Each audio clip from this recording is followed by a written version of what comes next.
I love Pascal Finette. I met him, I think it must have been maybe 10 years ago at a leadership conference. And I remember him talking about this idea from gradually, then suddenly. And he was talking about Hemingway's law. And he showed this graph, and I know I shared it with you many times, but I saw him recently at EMP, which is the program that EO has at MIT. And he spoke, and he talked about this book, which I'm going to give to you this book. I cannot wait to read it. It's called Outlearn, The Art of Learning Faster Than the World Can Change. I love this book. And he's such an incredible human. And I've learned so much from him, so I thought we could just kind of have fun and talk about the book. Great. All right. I love So I'm just going to start with a couple quotes, and then you can just flip to a page and just find something on the page and read it, and then we'll have a conversation about it. How does that sound? Yeah. The future is going to belong to companies that can adapt.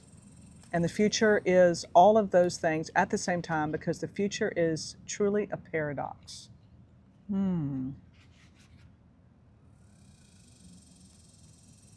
That's something good. This looks really interesting. He's talking about FAIL as an acronym. Okay, what's it stand for? First attempt in learning. First attempt in learning. So I remember in the course, he talked about companies that can learn really fast and fail really fast, and this ability to continuously change. What I love about this, and I haven't even read the book yet, is the whole notion of failure, and why a lot of people are afraid to do something because they're afraid to fail. It's like what Gary Vee was talking about in that post I saw yesterday. It makes you rethink what it means. He's so great. Let's flip to another page.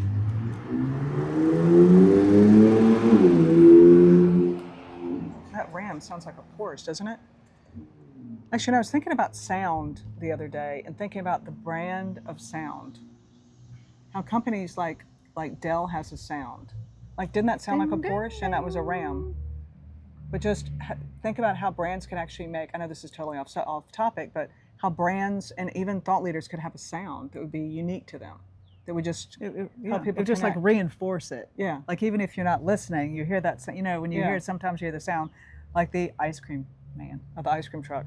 Yeah. No, that's just an example, but when you hear that, it's immediately recognizable. Yeah. That could be yours, ice cream truck. Ice cream truck.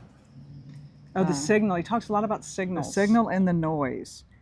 Here he's talking about your Monday morning move. Monday morning move.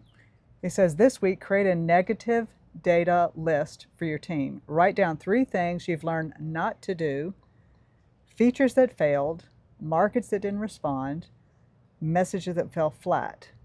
Post it somewhere visible. That list is not a record of shame. It's a map of the terrain. It's an asset. Celebrate it like one.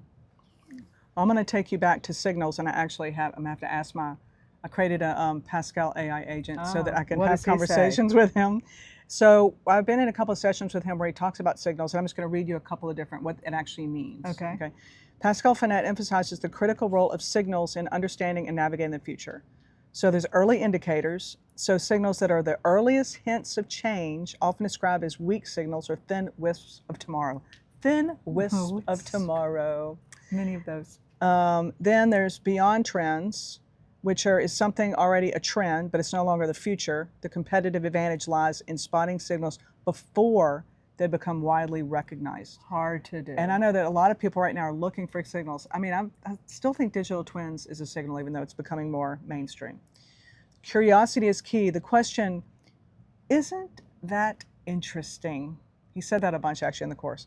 Is a powerful tool to break analogical reasoning and identify potential signals, fostering curiosity. So in our Monday morning meeting, when someone says something, we should say, isn't that interesting? Instead of like giving them the answer for it. He created this assessment framework, and then he created this whole idea of a signal engine, develop a deliberate process for sourcing, reviewing, capturing, and sharing signals to build muscle in perceiving change. Pretty cool. Well, this is not in his book, but it's a question. Maybe you can ask him. Okay. So it's the signal. It's Yeah. seeing the signals. Well, there's so much noise right now. How do you know which signal to look at, to listen to, or to see? Or is it an intuition thing? Or Do you want me to ask my I think you my should. agent? I think you should ask Okay. while I'm searching for another topic. How do I know that a signal's a signal, and where should I be looking for them? Okay, Pascal, you gonna get this right or not? Pascal, do you have a digital twin? We should make you one. Generating answer. To determine if something is a signal and where to look for them, he says, it's an early indicator. A signal is, again, thin wisp of tomorrow. I already told you that. Yes. If it's in a trend report, already happening. It sparks curiosity. It makes you ask, there you go. It makes you ask, isn't that interesting? So it makes you ask that. It challenges assumptions. There's an assessment of its maturity. And does it solve a real problem? So look for problems with high frequency, how often it occurs, density, how deep it is, and friction, how much pain it causes. And you look for signals outside your industry, unfiltered sources, dissonant information, everyday observation, diverse perspectives, and dedicating time to spend time observing and looking. Oh, love that. Yeah. Isn't that interesting? Okay. Oh, here you go, about the failure thing. This is another Pascal quote. Okay. Your speed of learning is inversely proportional to the cost of failure.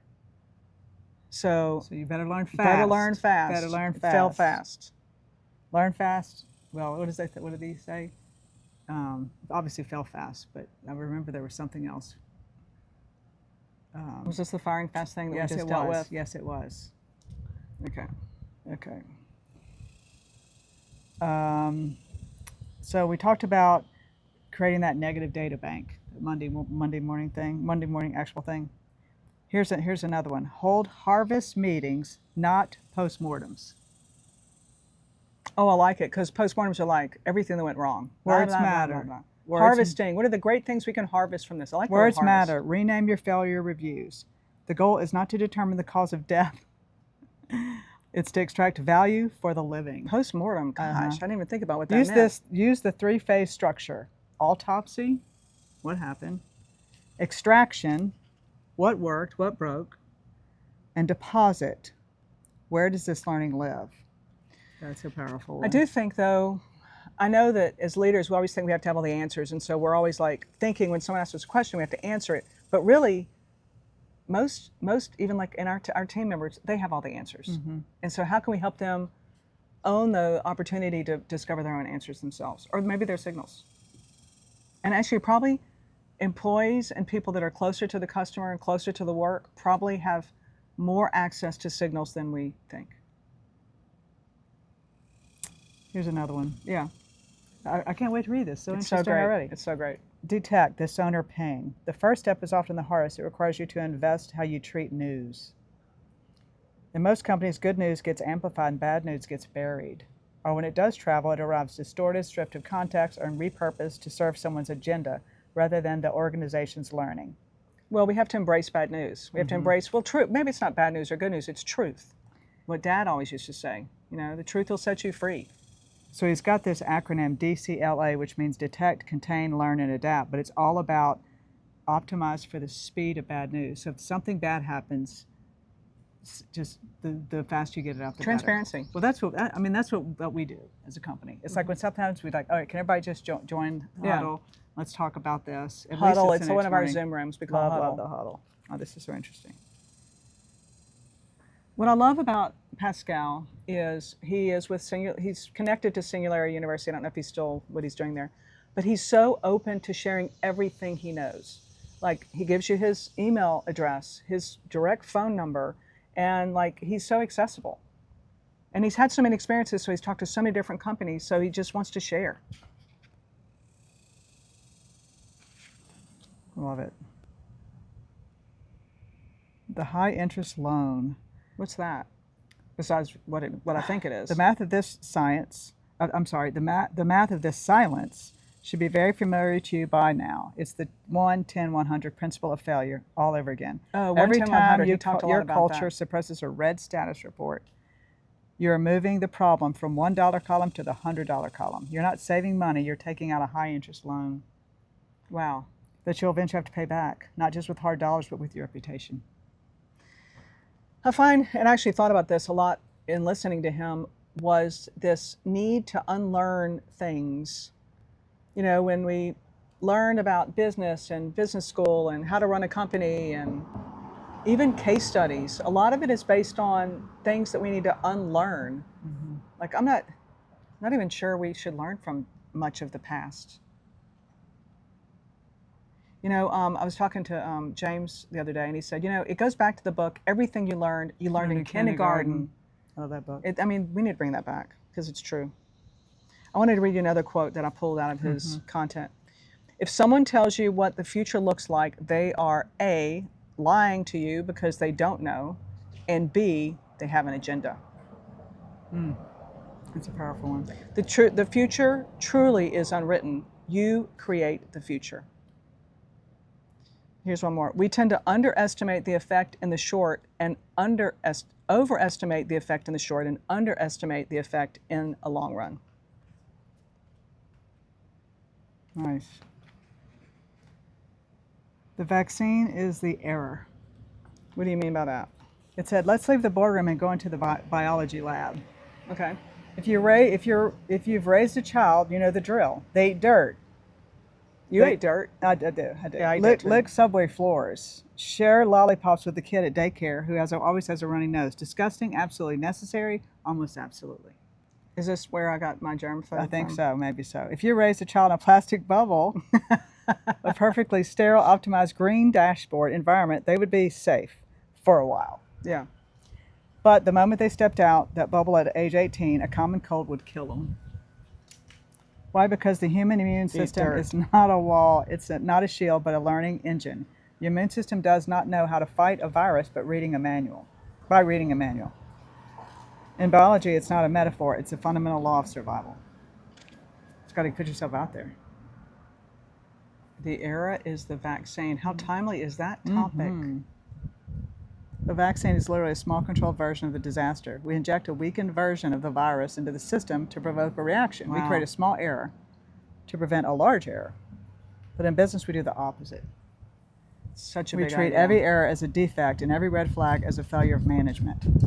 We scrub the environment clean and fire the people who make mistakes. No scrubbing. We incentivize our managers to suppress the dirt and show only the clean, sterile slides. I love this guy, and I don't even know him. He's pretty awesome. Well, it goes back to, we know many of these things in life, but when we move to a business environment, we forget that they're not relative. I mean, they should be. We're putting all these systems and processes and barriers and boundaries to things that don't need them. Oh, the two engines. I know, he's talking about two engines too, not the same two engines we're talking about. Because we have two engines as well. Yeah, our two engines are the leader engine and the company engine. Well, this one is the Brand. execution engine. That's your core business. It's your cash cow, the thing you do today that pays the salaries. Engine one is optimized for efficiency, reliability, predictability, and ultimately profit. You want to reduce variance.